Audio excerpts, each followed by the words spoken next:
obviously the league wants to put him out there and make him the next star. And early in the season when they were losing, it was looking bad. I was like, my goodness, every other night the Pelicans are on national TV and they're losing. This is a horrible decision. But now, of course, he's playing well. And what I love, they're putting the ball in his hands. Stan Van Gundy has put the ball in his hands. Now he's running more high pick and roll, almost point guard at times. Not exclusively, which I like, but just enough to throw a different look at the defense. And Zion is playing great, living up to it. It's how popular is he? You know, he was only 6th, Colin, in the All-Star voting in front court players in the Western Conference. Now, obviously, you got some great players out west, but I was a little surprised by that because fans aren't the most astute voters. I mean, Yao Ming was voted 8 times a starter and over Shaquille O'Neal oftentimes. So a lot of times, fan voting is not based on ability. I was surprised that Zion didn't rank a little higher in that regard. And early in the year when they were losing, I actually think there was a very small amount of buzz around him. Now that they're starting to win 8 of their last 15, he's putting up 27 points a game over those last 15. Now the buzz is coming. I tell you, I don't think he's going to do it, but if he would be in the slam dunk contest, boom, I think that would skyrocket his fame even more. So it's good because he can be a new face of the league coming up. You know, it's interesting. Speaking of new faces, I was wrong on this one. LaMelo Ball is tearing it up. Tearing it up. You surprised? I'm surprised that he's doing it so quickly.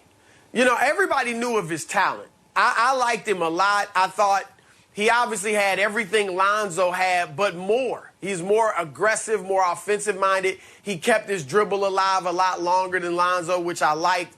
And I'm going to credit Michael Jordan and Charlotte Hornets because they didn't force him out there. Obviously, they need a face, right? They need a young star, somebody to draw attention to him. And they still started him out on the bench, made him earn his position in the starting lineup. And then when he was ready, they didn't hold him back. So credit to them. But Colin, over the last month, since he's been starting, 20 points, 7 assists, 6 rebounds, and like 42% shooting from 3. And that's the thing. Nobody thought he could shoot. And here he comes hitting over 40% from 3. He's got the flair. He's a great passer. I'm glad, look, I'm glad he's going to be a star because I think LeVar would be insufferable if none of his kids became superstars. So good for all of us that LaMelo looks like the real deal. I thought you made a really smart comment on this. He doesn't pick up his dribble, and that tells you that Lonzo is a little apprehensive about his jumper. So Lonzo's a great dribbler, but he picks it up because he's a little reticent to shoot a 3. LaMelo trusts his own shot, so he doesn't pick that dribble up. He's just going to take it and go score. So LaMelo is a much more aggressive player than Lonzo, and I think a lot of that is because he's a better shooter. Now, let's segue to this. We know AD's great, but it is funny now. The Lakers are 7-1 when Schroeder and LeBron play and AD doesn't. And I was thinking about this. I don't know if Joey and I were talking about this. One of the little secrets last year to the Lakers' success is often brittle AD got a 4.5-month in-season hiatus. And if I'm the Lakers, I'm sitting there thinking, well, hell, if we have Schroeder in this roster and LeBron, we're a 1 or 2 seed. What's the rush to get AD back? Let's give him another month and a half off. We know he misses 20% of his games as a pro, Chris. I could make the argument, just do what you did last year to a lesser degree. Give him 8 to 10 weeks off. Why not? Yeah, it's hard to disagree. And I got to be honest, even if Schroeder wasn't playing well and the Lakers were still losing, or if Schroeder wasn't there, say he was hurt still, I still would take that approach with Anthony Davis. Because the 2 top priorities for the Lakers are going into the playoffs are LeBron and Anthony Davis as close to full health as possible. Right. That's it. It's not your seed. It's not even you want to be playing well, but even if you're not, that's not the priority. It's just have those 2 close to full health. Last year, they were 3-5 in the bubble. And remember, they couldn't hit a three-point shot, and they couldn't stop a three-point shot. It was like people were picking Houston and Portland to beat the Lakers in the playoffs. But they had those two guys at full health playing near the top of their games, and we know that they won the championship. So I agree with you. I would just let AD rest. I mean, I wouldn't go too far with it, but I would wait until he's basically 100% healthy and then get ready for the playoffs. I don't care if I fall to a 4 seed. I don't think they will, but if that was the case, I still would risk it just to be healthy. Yeah. Finally, I led my show with this yesterday. I watched the Bucks-Clippers at the end of the game. I watched the second half. And Giannis played very well, but once again, Kawhi and Paul George were not great late. And it's interesting with Kawhi is that in San Antonio and Toronto, the culture was set, and he came in as sort of a mercenary, get a basket, get a stop guy, and it worked. But in Los Angeles, he's more build a culture guy. Well, there's two ways to be a leader. You can be a verbal leader, he's not, or you can be a lead by example guy. Well, with load management, he's not always that either. Could you say about the Clippers a little bit here? They thought Kawhi's never proven you can build a culture around him. What he's proven is that if the culture is built, he's the icing to a really good cake. And that maybe the Clippers, if not delusional, were asking him to do what he's really not as a person or a player.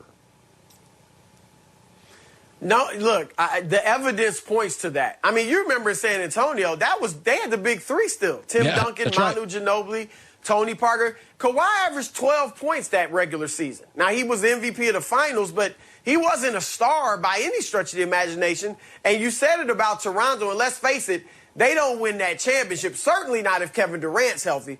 I don't even think they win it if Klay Thompson is healthy, but still, give him credit. He's got 2 rings. But I agree with you because he's not a leader. He's not a very communicative person. So he's certainly not building a culture in a positive way. And last year we saw he really contributed to building a negative culture there with the Clippers. I think he's a little better this year, which is good. But I think it's something else too, Colin.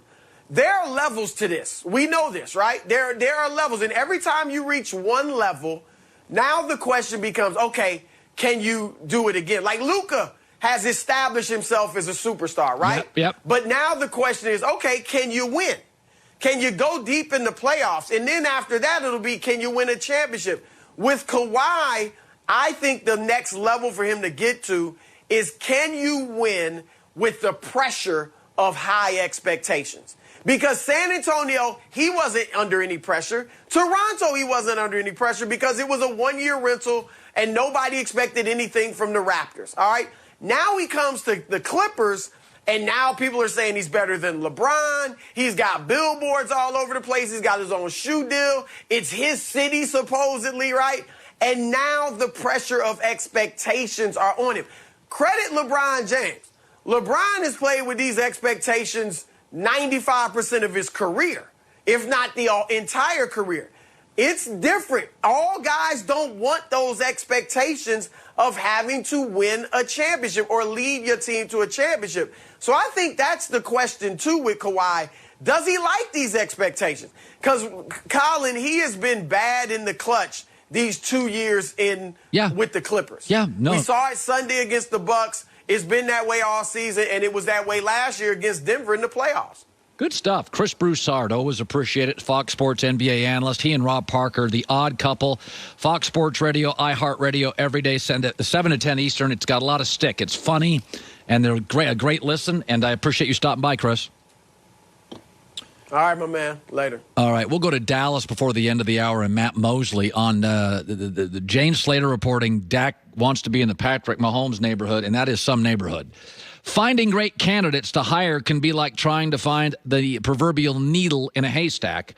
You can post your job on a board, but again, where does it go? What does that mean? Who reads it? Who connects with it?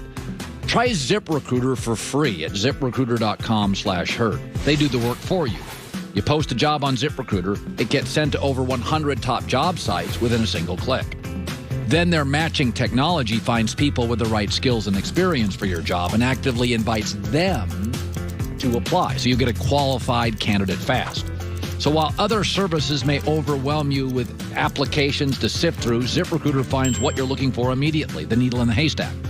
In fact, it's so effective, 4 to 5 employers who post on ZipRecruiter find a quality candidate through the site within the first day. Right now, try it for free. It's the smartest way to hire, ZipRecruiter.com/herd. ZipRecruiter.com/HERD.